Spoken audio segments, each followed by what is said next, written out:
Greetings, everyone. Welcome to our May DBT lesson. Last month in April, we started our discussion on the distress tolerance skills.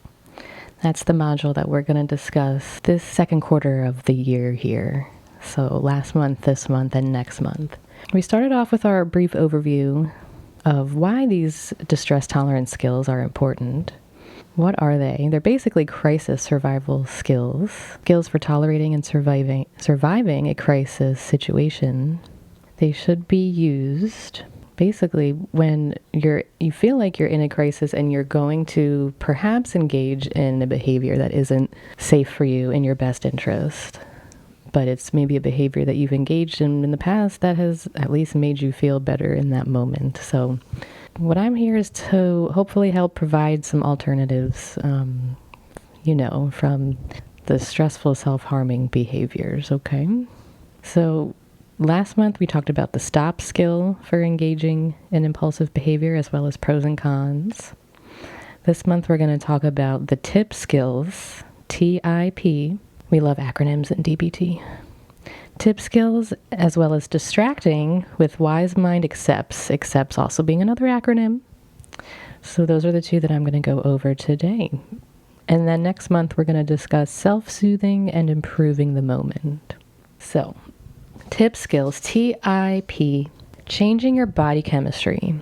That is the goal of these TIP skills. When you're feeling so emotionally flooded, emotionally overwhelmed, a lot of times you feel it in your body as well. Your heart is racing, you're sweating, you probably have some sort of a headache, any other aches and pains.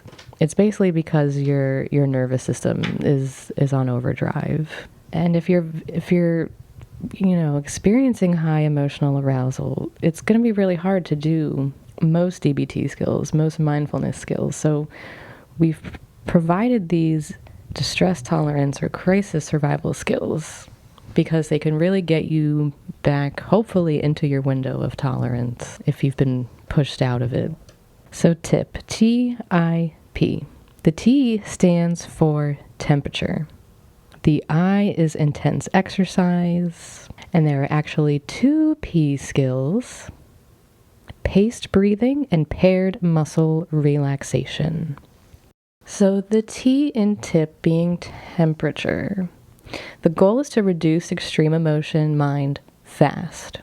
So if you're able to access a bowl of water, the idea here is to fill a bowl with cold water, not freezing, either room temperature or like slightly cold. Basically, take this bowl, you hold your breath, and you put your face in this bowl of cold water, and you hold for 30 seconds, 20 to 30 seconds.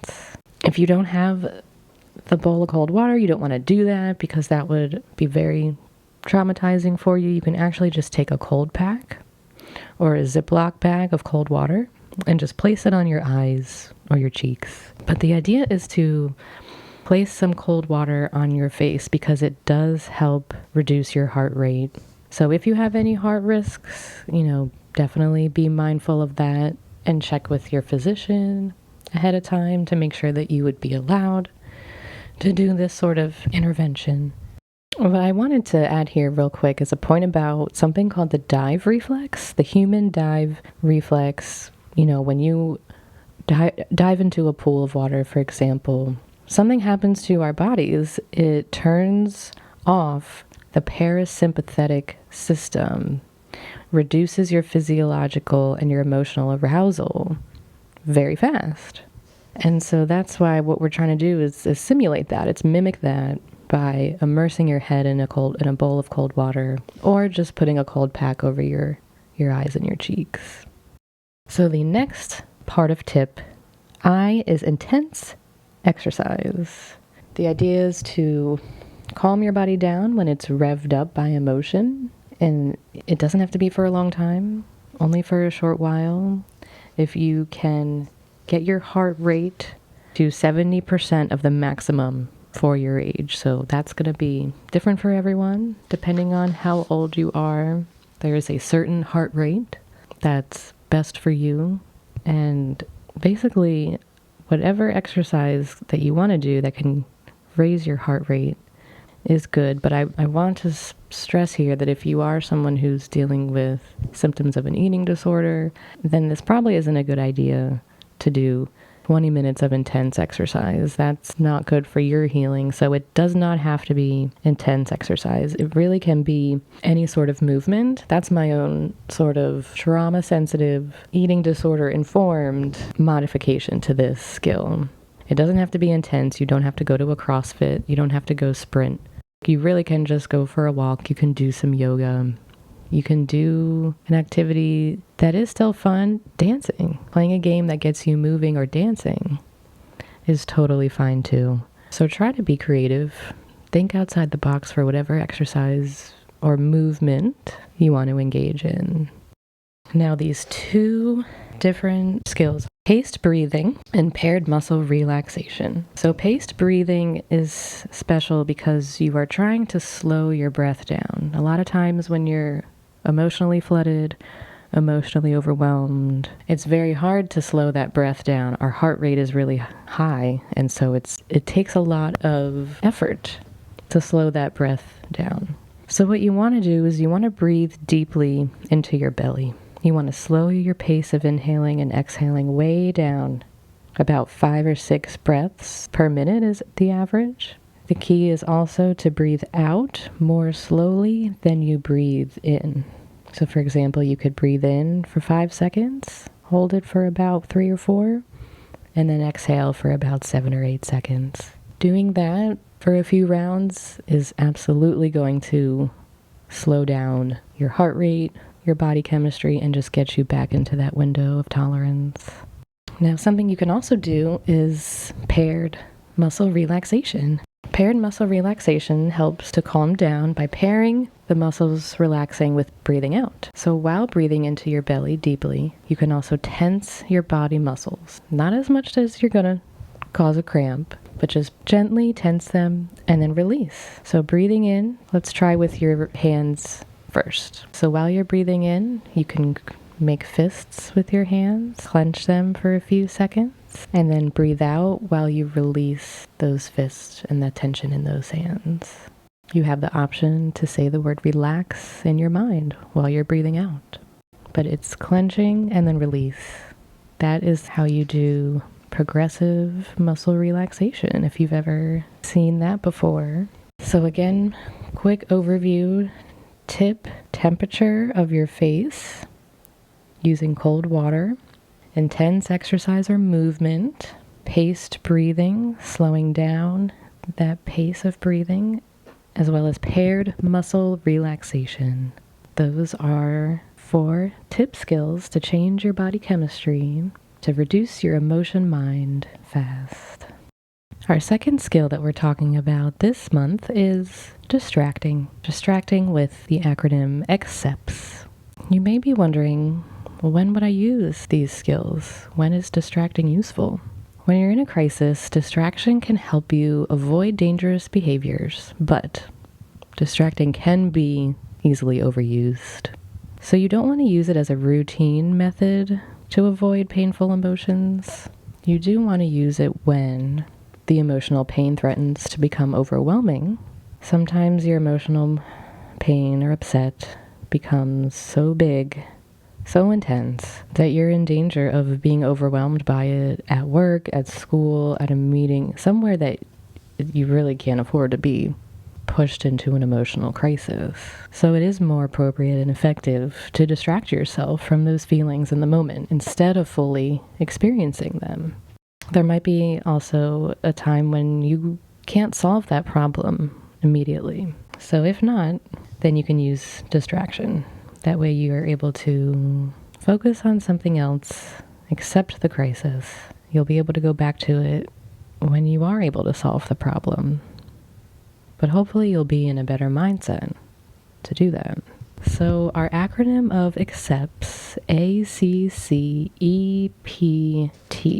ACCEPTS, accepts. The A is activities. Engaging in activities that are neutral or opposite to our negative emotions that can help to reduce the impulsive urges. So, what are some examples of activities? Well, focusing your attention on a task that you have to get done, no matter what that is around your house, cleaning, etc.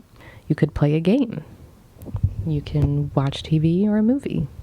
You can spend time with a friend, a loved one, even going out to eat or playing a sport. Any of those activities where you're engaging in a safe, healthy, appropriate activity is going to be a great distraction.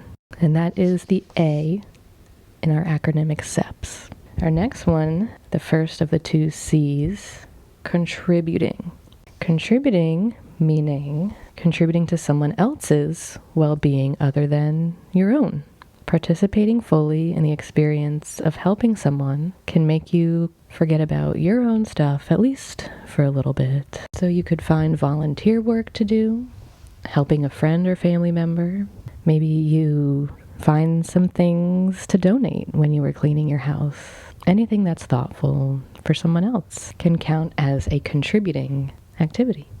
Our second C in our Wise Mind Accepts acronym is comparisons. So making comparisons also refocuses attention from yourself to others. In this case, the situations of others. You can use situations of others to reframe or recast your own situation in a more positive light. Another alternative is to focus on past problems that are no longer occurring and compare the present moment to the past, more difficult time.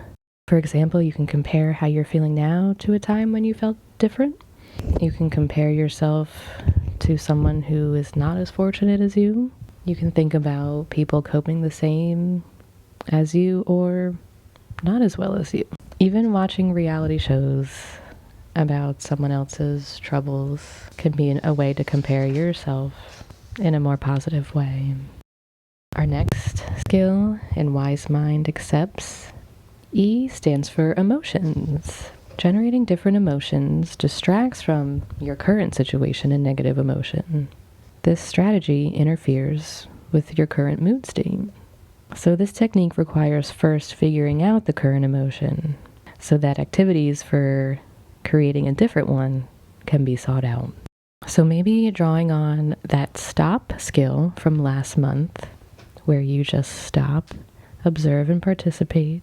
Take a few moments to observe whatever feeling or emotion that you want to change to a different frequency, if you will. And then you can do different things like read emotional books, stories, old letters, watch emotional TV shows, movies, or even music. I know everyone's got certain songs that put them in certain mindsets. Scary movies, comedy movies, all of these can hopefully help you create a different emotion than what you're experiencing. Now the P stands for pushing away. Pushing away from a painful situation can be done by leaving it physically or mentally. So if it's something that you are able to physically walk away from, that's how you can do that. Some mental techniques you can do: build up an imaginary wall between yourself and the situation you want to have distance from. Put your emotion in a box. Visualize yourself physically putting that emotion, whether it's just a ball of energy or something that represents that, into a box. See yourself putting that on the shelf and just putting it away. You also can do that physically, writing down on pieces of paper the different emotions that you want to put away, and put those pieces of paper in a box and put that on a shelf somewhere.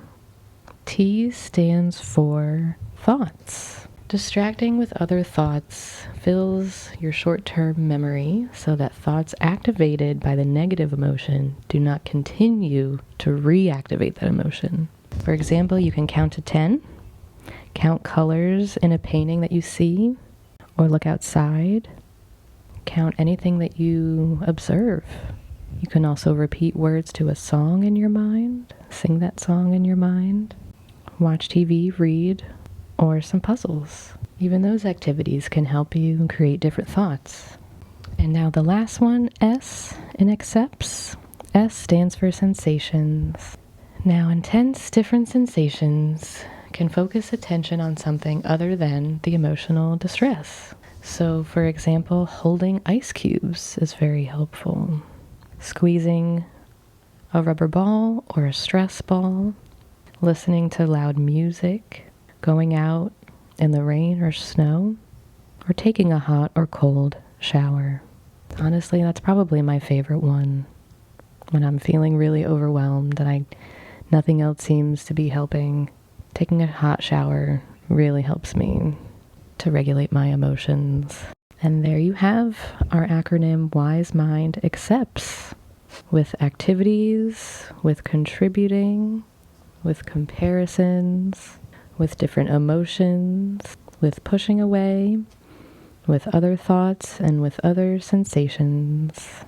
We'll have different examples of these in our Mindfulness Hub, so please check those out as well. Thank you so much for tuning in to this month's DBT skills lesson on distress tolerance. I'll continue a few of those next month. And remember, as always, stay kind to yourself.